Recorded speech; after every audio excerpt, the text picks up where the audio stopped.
Salut, je m'appelle Marc, et j'ai vu de mes propres yeux le capitaine Cobra Dubois, un pilote de chasse d'élite, éclater de rire au nez de ma fille de 10 ans, alors que tout son escadron était cloué au sol, aveugle et en territoire ennemi. Il ne se doutait pas, à ce moment précis, que la vie de tous ces hommes dépendait de cette gamine qu'il venait d'humilier. Ça a été le rire le plus arrogant et le plus stupide que j'ai jamais entendu. Vous êtes-vous déjà senti complètement invisible, ignoré par des gens qui se croient supérieurs, même lorsque vous saviez que vous aviez la réponse qu'ils cherchaient désespérément? Avant que je vous raconte comment Chloé a utilisé un principe tiré de ses jeux pour débloquer le système de navigation de ce Rafale, dites-moi dans les commentaires de quel pays vous nous regardez et abonnez-vous à la chaîne. Croyez-moi, vous ne voulez pas rater l'expression sur le visage de ce capitaine quand il a compris son erreur. La situation, à Fort-Épervier, était devenue critique en l'espace de quelques heures. Une tempête de sable d'une violence inouïe avait surgi de nulle part, nous plongeant dans un brouillard ocre et étouffant. Mais le vrai problème n'était pas le sable, c'était le silence radio. Un brouillage électronique sophistiqué avait coupé toutes nos communications et, pire encore, avait mis hors service les systèmes de navigation de l'escadron de Rafale qui avait dû se poser ici en urgence. Ces machines de guerre, fierté de notre armée, étaient devenues des cercueils de métal inutiles, alignés dans le hangar. La tension était si épaisse qu'on aurait pu la couper au couteau. Les pilotes, d'habitude si sûrs d'eux, déambulaient comme des lions en cage, leur arrogance remplacée par une peur froide et palpable. Nous étions une cible facile, perdue au milieu de nulle part. Le capitaine Dubois, le chef d'escadron, incarnait cette frustration. C'était un homme bâti par l'orgueil et la discipline, et voir ses avions, ses précieux jouets, à plusieurs millions d'euros, transformés en tas de ferrailles inertes le rendait fou. Il passait ses nerfs sur tout le monde, aboyant des ordres qui ne menaient à rien. À ses côtés, l'adjudant-chef Garnier, le responsable de la maintenance avionique, semblait avoir vieilli de 10 ans. C'était un vétéran, un homme qui connaissait ses machines par cœur, mais là, il était dépassé. Il avait suivi toutes les procédures du manuel, redémarré chaque système des dizaines de fois, sans aucun résultat. Son visage était un masque de fatigue et de défaite. Pour ces hommes, tout ce qui ne rentrait pas dans une case de leur protocole militaire n'existait pas, et ma fille Chloé était la chose la plus hors norme dans cette base. Chloé a toujours été une enfant particulière, silencieuse, presque effacée, mais avec un regard d'une intensité déconcertante. Sa mère, mon épouse, était une ingénieure en informatique brillante, partie trop tôt. Avant de mourir, elle avait créé pour Chloé des jeux de logique d'une complexité folle, des énigmes qui auraient donné des maux de tête à n'importe quel adulte. Chloé ne les résolvait pas, elle les habitait. Elle n'a jamais appris la mécanique ou le codage de manière formelle. Elle a développé une compréhension intuitive, une sorte de sixième sens pour les systèmes et les flux logiques. Pour elle, une machine n'est pas un assemblage de pièces, mais un puzzle vivant, avec ses propres règles et ses failles cachées. Mais dans ce monde hyper masculin de soldats et de techniciens, elle n'était qu'une gamine timide, un fardeau civil dont il fallait s'occuper. Le problème technique était bien plus vicieux qu'un simple brouillage. Les ingénieurs l'ont compris après des heures d'essais infructueux. L'attaque ennemie n'avait pas seulement coupé le signal GPS, elle avait injecté une sorte de virus, une bombe logique dans le logiciel de navigation. Chaque ordinateur de bord était piégé dans une boucle de diagnostic sans fin. Le système se lançait, détectait une anomalie, lançait une procédure de vérification, échouait et redémarrait le cycle. La machine n'était pas cassée, elle était bloquée, littéralement perdue en elle-même. Les techniciens s'acharnaient sur l'unité de navigation principale, changeant des composants, vérifiant des câblages, mais c'était inutile. Ils essayaient de réparer une porte alors que la clé était coincée dans une autre serrure, une serrure qu'ils ne voyaient même pas. Ils étaient aveuglés par leur propre expertise. C'est là que le mépris a atteint son paroxysme. Pendant que Dubois et Garnier s'engueulaient près de la tente de commandement, Chloé s'était approchée discrètement d'un des Rafales. Elle ne regardait pas les moteurs ou les ailes, mais une petite console secondaire à l'intérieur du cockpit, à peine visible. Un minuscule voyant d'erreur y clignotait de manière frénétique et irrégulière. Pour tout le monde, ce n'était qu'un détail sans importance. Pour elle, c'était un motif, une séquence. Je l'ai vue s'immobiliser, la tête penchée, comme si elle écoutait une musique que personne d'autre ne pouvait entendre. Le capitaine Dubois l'a aperçue. Il a traversé le hangar à grandes enjambées, le visage déformé par la colère. « Qu'est-ce que tu fiches là, gamine? Dégage de mon avion! Ce n'est pas un terrain de jeu ici !» a-t-il hurlé. Le mépris dans sa voix était glacial. J'ai senti le sang me monter au visage, mais la peur m'a paralysé. J'ai senti le sang me monter à la tête, une vague de chaleur et de honte. J'ai ouvert la bouche pour dire quelque chose, pour le défendre, mais aucun son n'est sorti, c'était la peur. Pas la peur des ennemis dehors, mais la peur de cet homme, de son grade, de l'autorité absolue qu'il représentait dans ce microcosme de métal et de sable. Mon silence a été ma plus grande lâcheté. Autour de nous, les quelques soldats et techniciens présents ont baissé les yeux, feignant d'être soudainement très occupés par une tâche insignifiante. Personne n'a osé croiser mon regard et encore moins celui du capitaine. Ce silence complice était presque pire que l'insulte elle-même. C'était la confirmation que dans ce monde, ma fille et moi n'étions rien, des fantômes, des poids morts qu'on tolère à peine. Chloé, elle, n'a pas bronché. Elle n'a pas pleuré ni même semblé effrayée. Elle a simplement incliné la tête et son regard intense a quitté la console pour se fixer sur le visage du capitaine Dubois. Il y avait une curiosité presque clinique dans ses yeux, comme si elle était en train d'analyser une nouvelle variable, une anomalie inattendue dans son système. Elle ne voyait pas un officier en colère, elle voyait un obstacle, un bug humain qui perturbait le flux logique. Ce calme désarmant a semblé irriter Dubois encore plus. Il s'attendait à des larmes, à de la peur, à une réaction d'enfant. Il a obtenu un silence analytique, et c'était une forme d'insolence qu'il ne pouvait pas comprendre ni tolérer. Il a fait un pas de plus vers elle, le poing serré, et c'est là que j'ai cru qu'il allait la saisir. C'est l'adjudant-chef Garnier qui est intervenu, mais pas de la manière que j'espérais. Il a posé une main lourde sur l'épaule du capitaine, non pas pour le calmer, mais pour le recentrer sur la mission. « Mon capitaine, on perd du temps, laissez tomber. » Puis il s'est tourné vers moi, son visage une carte de fatigue et d'exaspération. « Marc, s'il te plaît, garde ta fille avec toi. On a déjà assez de problèmes sans avoir à faire la police. » Le ton n'était pas méchant, juste factuel, épuisé, mais chaque mot était une gifle.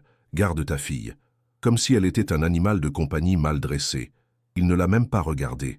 Pour lui, elle était une distraction, un élément non réglementaire dans un environnement qui ne fonctionnait que par le règlement. L'injustice était là, froide et bureaucratique. J'ai hoché la tête, incapable de formuler une phrase. J'ai attrapé doucement la main de Chloé et je l'ai tirée loin du rafale.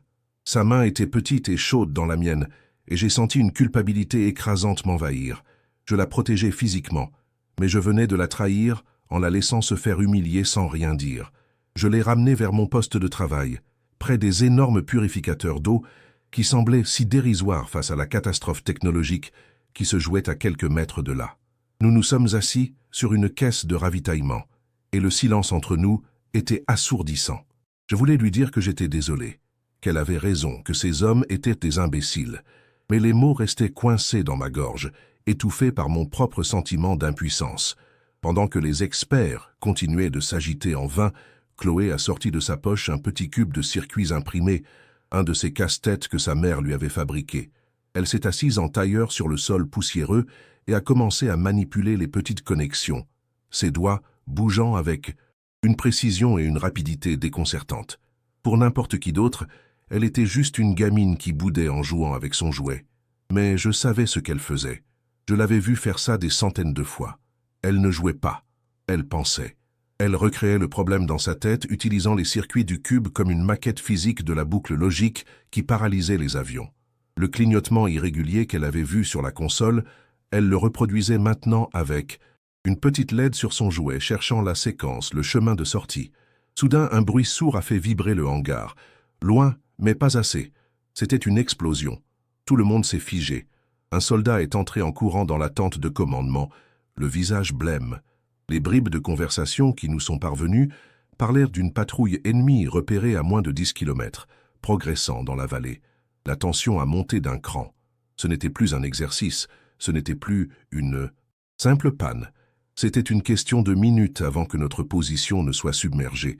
J'ai vu la panique dans les yeux de l'adjudant-chef Garnier. Il a regardé la rangée de rafales inertes, puis le ciel couleur de sable, et j'ai vu pour la première fois un homme au bout du rouleau. Un homme qui savait qu'il avait échoué et que le prix de cet échec serait payé en vies humaines. Et là, au milieu de cette panique grandissante, mon regard est revenu sur ma fille. Elle était toujours assise par terre, complètement absorbée, imperméable au chaos qui l'entourait. Elle a soudainement arrêté de bouger ses doigts. Elle a levé les yeux de son cube, non pas vers moi, mais vers le cockpit du Rafale, là où elle avait été humiliée. Son expression avait changé. Ce n'était plus de la curiosité, c'était de la certitude. Elle avait trouvé quelque chose. J'ai senti un frisson me parcourir. L'injustice de la situation m'a frappé avec la force d'un coup de poing. La solution était là, assise dans la poussière, dans l'esprit d'une enfant de 10 ans, que les sauveurs autoproclamés venaient de rejeter comme un déchet. Et j'ai su que je ne pouvais plus rester silencieux. Pas cette fois. Je me suis levé, la main de Chloé toujours serrée dans la mienne. Mais cette fois, ce n'était plus pour la tirer en arrière, c'était pour la guider en avant. La peur était toujours là, un nœud froid dans mon estomac, mais une autre émotion venait de la supplanter, une colère juste et brûlante. La colère d'un père qui voit le génie de son enfant piétiné par l'arrogance d'homme borné. Qu'il rit, qu'il me méprise, qu'il me sanctionne plus tard, je m'en fichais. Le son de l'explosion lointaine était un compte à rebours. Chaque seconde passée à obéir à leur orgueil nous rapprochait de la mort.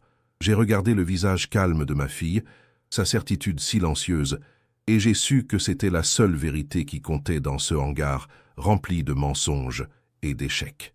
Mon silence m'avait coûté ma dignité. Il n'allait pas nous coûter la vie. Notre traversée du hangar fut la plus longue de ma vie. Chaque pas sur le béton poussiéreux résonnait dans le silence tendu. Les quelques techniciens qui traînaient encore là ont levé la tête, leur visage marqué par la surprise et l'incompréhension. Ils nous voyaient marcher droit vers la tente de commandement, droit vers l'antre du capitaine Dubois. C'était un acte de pure folie, une rupture de protocole si flagrante que personne n'osait même nous interpeller. Je sentais leur regard dans mon dos, un mélange de pitié et de curiosité morbide. Ils s'attendaient sans doute à me voir revenir en rampant, ou pire. Mais je continuais d'avancer, tirant une force insoupçonnée de la petite main qui tenait la mienne. Chloé ne semblait pas remarquer l'atmosphère. Son attention était déjà ailleurs, déjà dans le cockpit, en train de résoudre son énigme. Nous sommes arrivés devant l'entrée de la tente. À l'intérieur, les voix de Dubois et Garnier s'affrontaient, chargées de frustration. Ils étaient penchés sur une carte tactique qui ne leur servait à rien puisque nous étions aveugles. J'ai pris une grande inspiration et j'ai écarté le lourd rabat de toile. Le silence est tombé instantanément. Les deux hommes se sont retournés, leurs visages se durcissant en nous voyant. L'irritation du capitaine Dubois était presque palpable, une aura de fureur contenue. « Encore toi » a-t-il lâché, sa voix sifflant de mépris. Je croyais avoir été clair. Dégagez de là, tous les deux. Maintenant. Il n'a même pas utilisé mon nom. J'étais juste une nuisance, un civil qui ne comprenait pas sa place. Garnier, lui, avait l'air simplement trop épuisé pour être en colère. Il a juste secoué la tête, comme pour dire « à quoi bon ?» Ma voix a tremblé quand j'ai parlé, mais elle n'a pas flanché. Mon capitaine, ma fille, elle a vu quelque chose. Je me suis arrêté, cherchant les mots les plus simples, les plus directs. Je savais que toute explication technique serait balayée d'un revers de main. Ce n'est pas une panne matérielle. C'est une séquence, une boucle dans le système. Elle pense savoir comment la casser. J'ai senti Chloé serrer ma main plus fort. Je l'ai regardée, puis j'ai de nouveau fixé les deux officiers. Laissez-la juste regarder. Laissez-la essayer. Nous allons tous mourir ici si ces avions ne décollent pas. Qu'avons-nous à perdre de plus que ce qui est déjà perdu? Mon plaidoyer flottait dans l'air. Un mélange de défi et de désespoir absolu. C'était ma dernière carte, et je la jouais sans aucune certitude du résultat. Dubois a laissé échapper un rire bref et sans joie, un son laid et méprisant. « Tu plaisantes? Tu veux que je laisse une gamine toucher à un rafale de 70 millions d'euros parce qu'elle a eu une vision? Va-t'en avant que je te fasse mettre aux arrêts pour insubordination ?» Il a fait un pas vers moi, le doigt pointé, le visage congestionné par la rage. J'ai instinctivement placé Chloé derrière moi. Mais c'est alors que l'inattendu s'est produit. C'est l'adjudant-chef Garnier qui a levé la main, non pas pour m'arrêter, mais pour stopper son supérieur. « Attendez, mon capitaine. » Sa voix était rauque, usée jusqu'à la corde.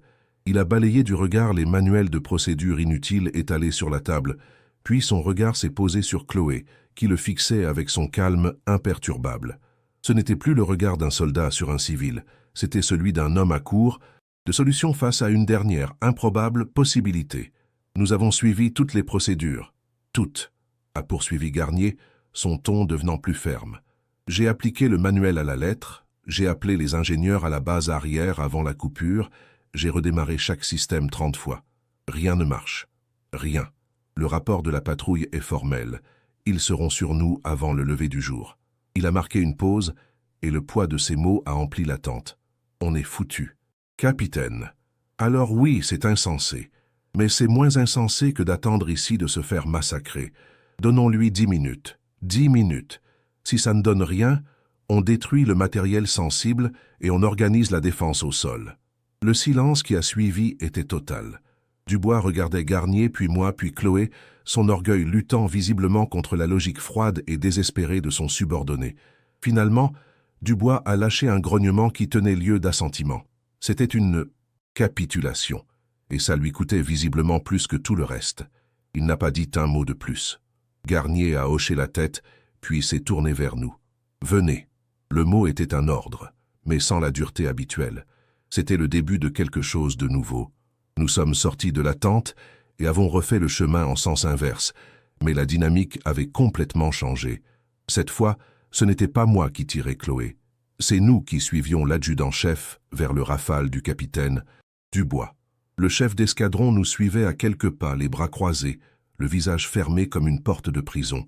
Tous les regards dans le hangar étaient maintenant fixés sur nous, sur cette procession étrange et silencieuse. Le destin de Fort Épervier reposait désormais sur les épaules d'une fillette de 10 ans. L'adjudant-chef Garnier nous a ouvert la voie, traversant le hangar comme s'il menait une mission de la dernière chance. Nous formions un cortège surréaliste, le technicien vétéran, le père terrifié et l'enfant silencieuse, suivi à distance par un capitaine dont la fureur semblait faire vibrer l'air autour de lui. Le silence était total, lourd, tous les regards étaient rebraqués sur nous. Il n'y avait plus de moquerie, juste une stupéfaction collective. Chaque pas sur le béton poussiéreux était un pari. Je sentais un mélange de terreur pure et d'un espoir si fragile qu'il menaçait de se briser au moindre souffle. Je ne savais pas si je menais ma fille vers une victoire improbable ou si je la jetais en pâture à un homme humilié, prêt à exploser. Arrivé au pied du rafale, Garnier n'a pas hésité une seconde. D'un geste précis, presque mécanique, il a déplié l'échelle d'accès au cockpit et l'a solidement arrimée. Puis il s'est tourné vers Chloé et pour la première fois, il l'a vraiment regardée. Il n'y avait ni pitié ni condescendance dans son regard, juste une sorte de curiosité professionnelle et désespérée. « Vas-y », a-t-il dit simplement. Chloé a hoché la tête et a commencé à grimper, ses petites baskets contrastant violemment avec le métal gris et high-tech de l'avion de chasse. Le capitaine Dubois restait en retrait, les bras croisés, le visage une statue de mépris. Il assistait à la scène comme on assiste à sa propre déchéance, forcé par les circonstances à tolérer l'intolérable. Elle a disparu à l'intérieur du cockpit, et pendant un instant, je n'ai vu que sa petite silhouette se découper contre la myriade de lumières et d'écrans. C'était un sanctuaire de technologie militaire, un environnement conçu pour l'élite des pilotes, et ma fille était assise là, dans le siège du chef d'escadron. Garnier s'est posté au bas de l'échelle, le cou tendu, essayant de voir ce qu'elle faisait. Moi, je suis resté un peu en arrière, le cœur battant à tout rompre. Le silence dans le hangar était devenu électrique. Tout le monde retenait son souffle. Et si elle se trompait? Et si tout ça n'était qu'un fantasme d'enfant, une coïncidence mal interprétée? La colère de Dubois retomberait sur nous avec la force d'un ouragan. C'est alors qu'un nouveau son nous est parvenu, porté par les rafales de vent qui s'engouffraient dans le hangar. Un grondement lointain, bas et intermittent. Ce n'était pas le tonnerre, c'était des moteurs, des véhicules lourds se déplaçant dans la vallée. La patrouille ennemie. Garnier a jeté un regard inquiet vers la passe rocheuse, à peine visible à travers la poussière. Le temps était écoulé. Ce n'était plus une question d'heures, mais de minutes. L'impatience de Dubois s'est transformée en une rage froide et contenue. « Alors » a-t-il lancé, sa voix tranchante comme une lame. « On n'a pas toute la journée pour ces jeux d'enfants. Chaque seconde qui passait était une seconde de moins pour organiser une défense qui semblait déjà futile. » Garnier, qui était monté sur les premiers barreaux de l'échelle pour mieux voir, a murmuré plus pour lui-même que pour nous. « Mais qu'est-ce qu'elle fait?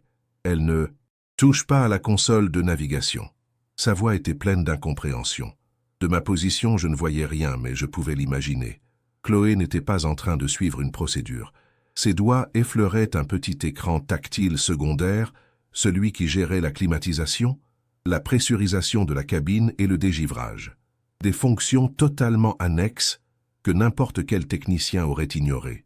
Pour eux, c'était comme essayer de réparer un moteur en tournant le bouton de l'autoradio.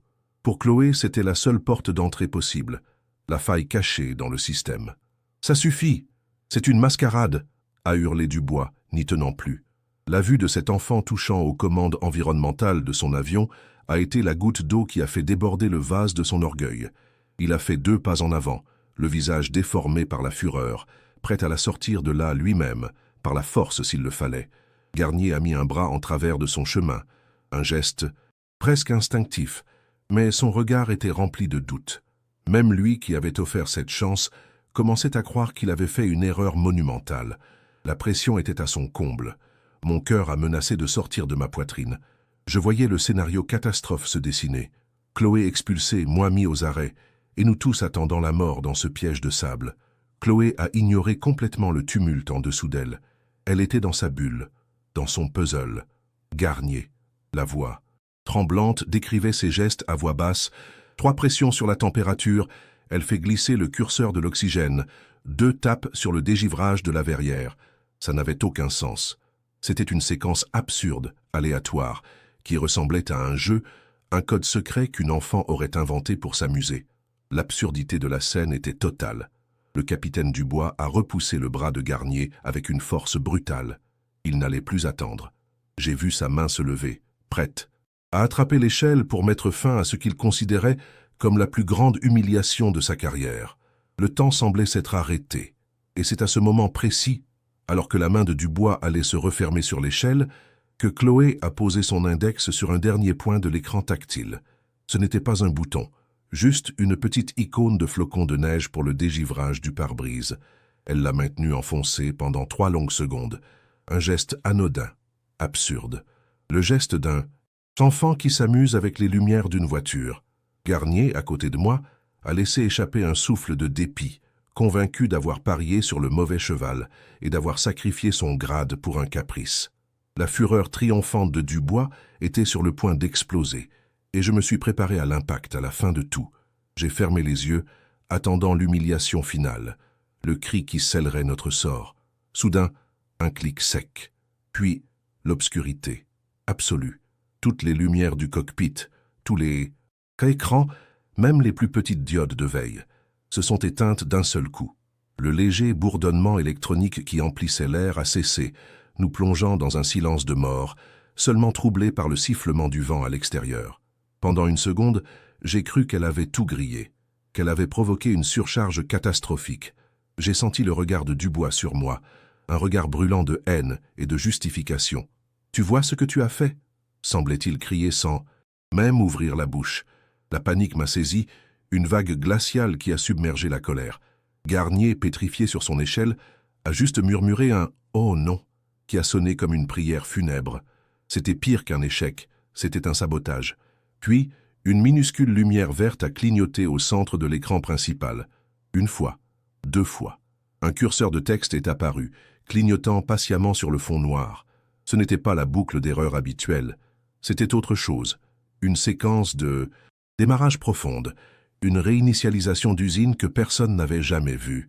Lentement, des lignes de code ont commencé à défiler à une vitesse vertigineuse.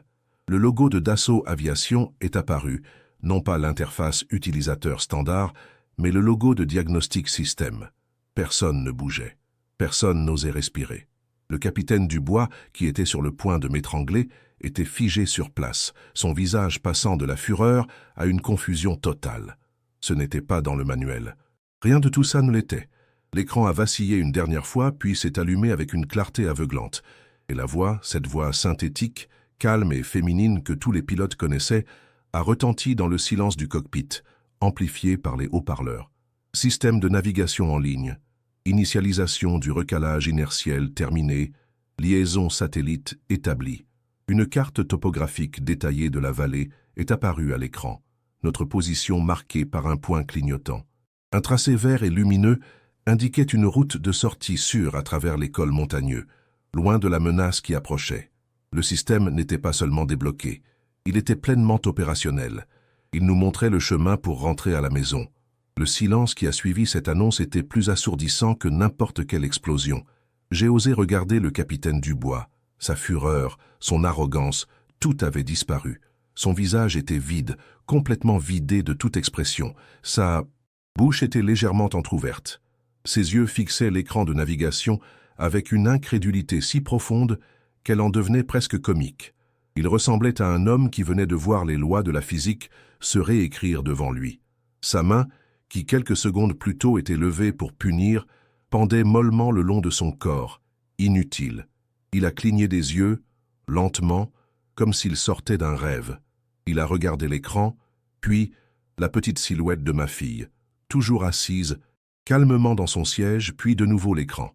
Le rire arrogant qu'il avait eu plus tôt semblait appartenir à une autre vie, à un autre homme, un imbécile qui venait de mourir dans ce hangar. L'adjudant-chef Garnier, lui, a lentement descendu les barreaux de l'échelle, ses pieds trouvant le sol sans qu'il ne les regarde. Il n'était pas seulement stupéfait, il était en état de choc révérencieux. Il a retiré son béret, un geste qu'il ne faisait normalement qu'en présence d'un très haut gradé, et l'a tenu contre sa poitrine. Il a regardé Chloé, non pas comme une enfant, mais comme une sorte de phénomène inexplicable, une force de la nature qui venait de désobéir à toutes les règles de son univers. Ses lèvres ont bougé, mais aucun son n'est sorti. Il a simplement secoué la tête, un sourire mêlé d'admiration et de pure confusion se dessinant sur son visage épuisé. Il venait d'assister à l'impossible et il savait qu'il ne l'oublierait jamais.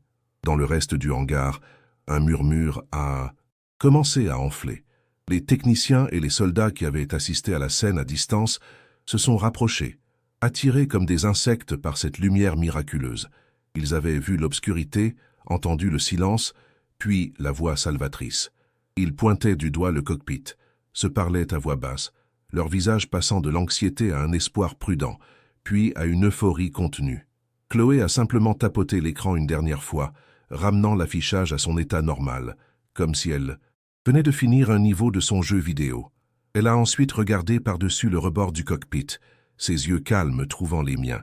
Elle m'a fait un petit sourire timide, et à ce moment-là, j'ai su que plus rien ne serait jamais comme avant, ni pour elle, ni pour ses hommes, ni pour moi. Le grondement sourd du premier réacteur a déchiré le silence, une onde de choc de puissance brute qui a fait vibrer le hangar jusqu'à ses fondations. Puis un deuxième, un troisième. En moins de 2 minutes, toute la rangée de Rafales était vivante.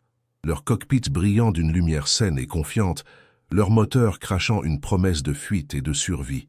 Les techniciens, qui quelques instants plus tôt erraient comme des fantômes, se sont mis à courir partout, effectuant les dernières vérifications avec une énergie frénétique et joyeuse. Un cri de triomphe a éclaté quelque part dans le fond. L'adjudant-chef Garnier a aboyé des ordres clairs et précis dans sa radio, mais ses yeux ne quittaient pas ma fille, qui descendait tranquillement de l'échelle comme si de rien n'était. Le sort venait de tourner et tout le monde dans ce hangar savait précisément à qui il le devait. Le capitaine Dubois n'a pas bougé. Il est resté là, au milieu du chaos organisé, une statue de soldat dont le monde venait de s'effondrer et de se reconstruire sur de nouvelles bases. Il a regardé la file de ses avions prêts au combat, puis il a tourné lentement la tête vers Chloé.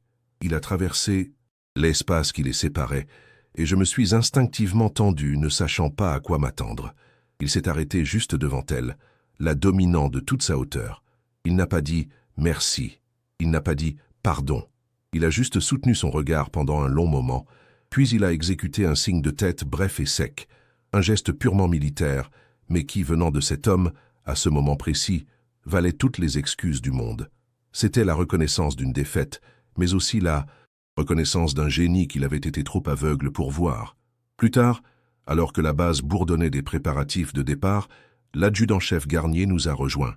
Il tenait dans ses mains une petite mallette à outils métalliques, pas une de celles de l'armée, mais une mallette personnelle, remplie d'outils de précision pour l'électronique.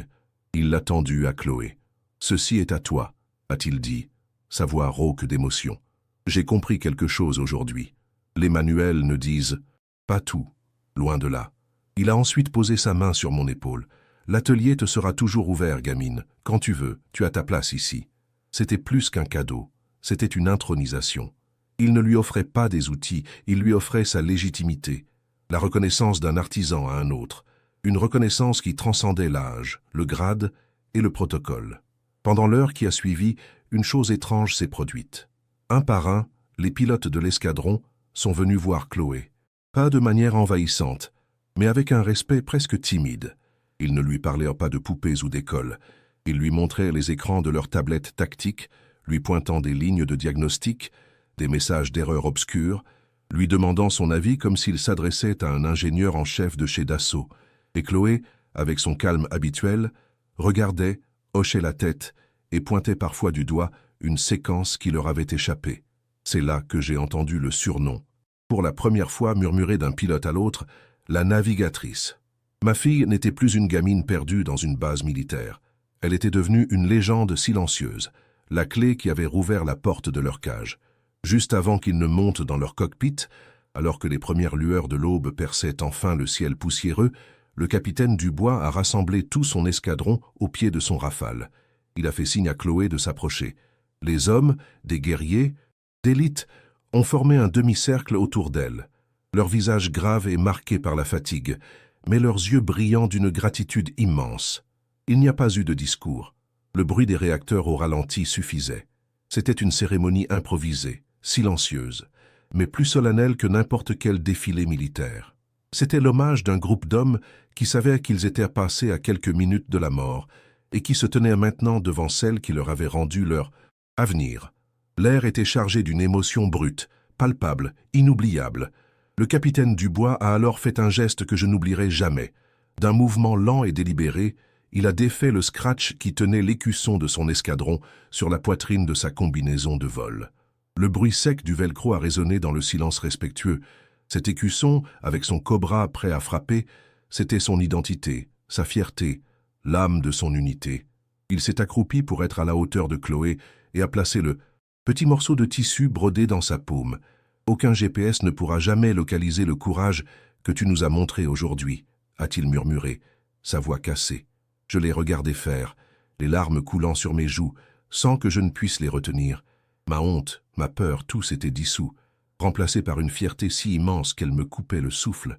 Ma fille venait de recevoir le respect d'un roi dans son royaume d'acier. Les rafales ont décollé un par un, déchirant le ciel ocre de l'aube dans un vacarme assourdissant. Nous sommes restés là, Chloé et moi, à les regarder disparaître, de simples points d'argent s'effaçant dans l'immensité du désert. Puis, le silence est retombé, plus lourd et plus profond qu'avant. Le hangar semblait vide, presque mort, malgré les techniciens qui s'affairaient encore.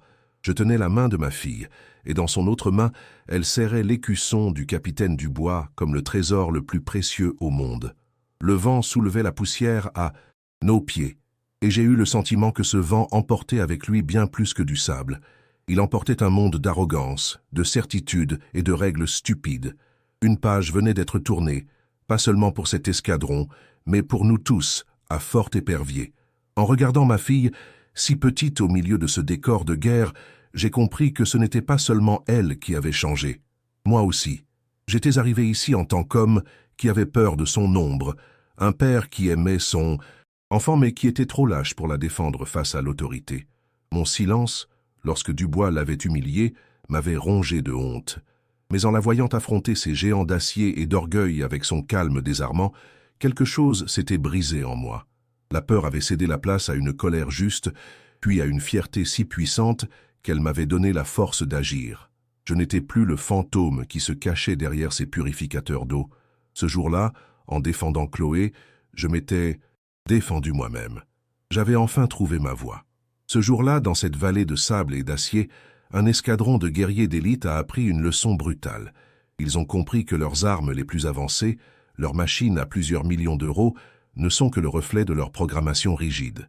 Ils ont vu de leurs propres yeux que le véritable génie n'a pas de manuel, qu'il ne suit aucun protocole et qu'il se moque des grades et de la hiérarchie. La solution n'était pas dans un diagnostic complexe ou une pièce de rechange, elle était dans l'esprit d'une enfant qui voyait le monde non pas comme une machine à réparer, mais comme une énigme à résoudre. Parfois, la seule façon de trouver son chemin, de rentrer chez soi, c'est de faire confiance à la seule personne qui voit la faille que tous les autres ignorent. Après leur départ, La vie à la base a repris son cours, mais rien n'était plus pareil. Chloé est restée la même enfant silencieuse, toujours avec ses petits cubes de circuit dans les poches. Mais son silence n'était plus perçu comme de la timidité, c'était devenu une marque de sagesse. Les soldats la saluaient avec un respect qui me laissait sans voix. Le surnom de « la navigatrice » lui est resté, murmuré avec admiration. L'atelier de l'adjudant-chef Garnier est devenu son royaume, un sanctuaire où elle passait des heures, démontant, analysant, comprenant. La petite mallette à outils ne la quittait jamais. Elle n'avait pas seulement réparé un système de navigation ce jour-là. Elle avait redéfini sa propre place dans ce monde, prouvant que la valeur d'une personne ne se mesure pas à sa taille ou à son uniforme, mais à la clarté de sa vision. Si vous connaissez quelqu'un qui a besoin d'entendre ce message de confiance en soi, quelqu'un qui a été sous-estimé, ignoré, ou qui se bat pour imposer sa vision unique du monde, s'il vous plaît, partagez cette vidéo avec cette personne. Votre soutien peut faire toute la différence. Et n'oubliez pas de vous abonner à la chaîne pour découvrir d'autres histoires vraies sur la force de l'intuition et le courage de suivre son propre chemin, même lorsque celui-ci semble insensé aux yeux des autres. La plus grande des victoires, c'est parfois simplement de prouver qu'on avait raison depuis le début, non pas par vengeance, mais pour ouvrir les yeux de ceux qui refusaient de voir. Merci de m'avoir écouté jusqu'au bout.